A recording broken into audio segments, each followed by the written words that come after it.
Ftit sigħat qabel il-Kumitat tal-Imġiba Xierqa u l-Etika jiskadilu żmien li fih għandu joħroġ bid-deċiżjoni tiegħu dwar l-investigazzjoni fuq Adrian Delija, tressa ilment ieħor din id-darba b'allikazzjonijiet serji fil-konfront ta' Elix Perici Kalascione.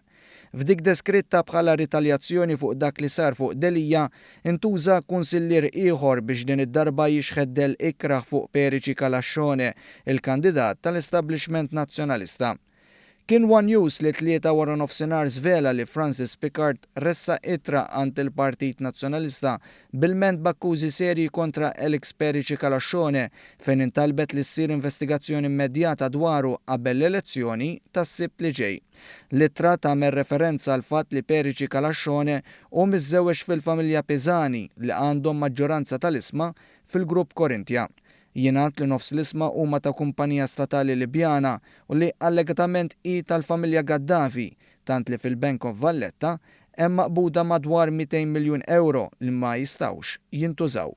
Fid-dawl tat-talba li l-Grupp Korintja għamel biex jiżviluppa l-lukandi li għandhom San George, inkluż waħda li titlob bidla fil-permess mill-lukanda għal appartamenti, Perici Kalascione jista' jsib ma' wiċċu konflitt ta' interess qawwi f'każ li jinħatar kap tal-Partit Nazzjonalista kif ukoll futur Prim Ministru.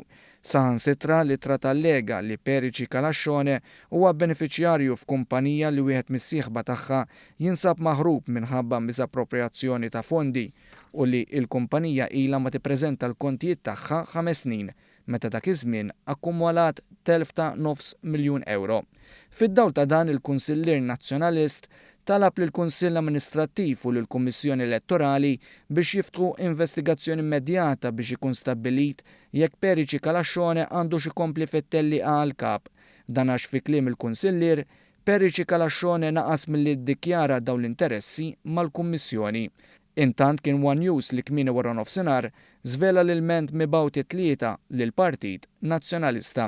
B'reazzjoni l-Partit Nazzjonalista ħareġ iċħad dak żvelat minn One News u l-President tal-Kunsill Amministrattiv Carol Aquilina kienet jipprova jagħmel kuntatt mal-individwu li ressaq l-allegazzjonijiet gravi kontra Elix Perici Kalascione.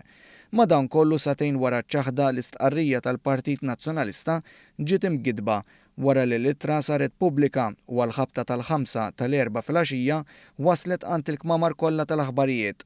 Interessanti l-fatt li waqt li fil-każ ta' Delija il-Partit Nazzjonalista ħareġ immedjatament stqarrija anke meta kienet diġà bdiet il-votazzjoni bikrija u laħqu vvotaw 128 kunsillier, l-ilment fil-konfront ta' Perici Kalascione nżamm mistur min-nies li ġbdu l-ispak fid-Dar Ċentrali.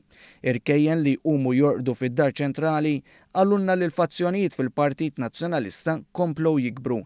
B'hekk mhux eskluż li bħalma l-establishment uża lil Charlotte Cassar biex iressaq ilment fil-konfront tal-avukat Karkaris, ta' Delija ritaljaw u fetħu l-kanuni lejn iż-żiemel tal-establishment. Dawn l-attakki u l-firdiet komplu jżidu fit-tensjoni dwar se jiddeċiedi l-kumitat immexxi mill Luis Gallia fil-konfront ta' Delija u jekk dan l-istess kumitat hux se jinjora t-talba ta' kunsillier ieħor fil-konfront ta' Perici Kalascione.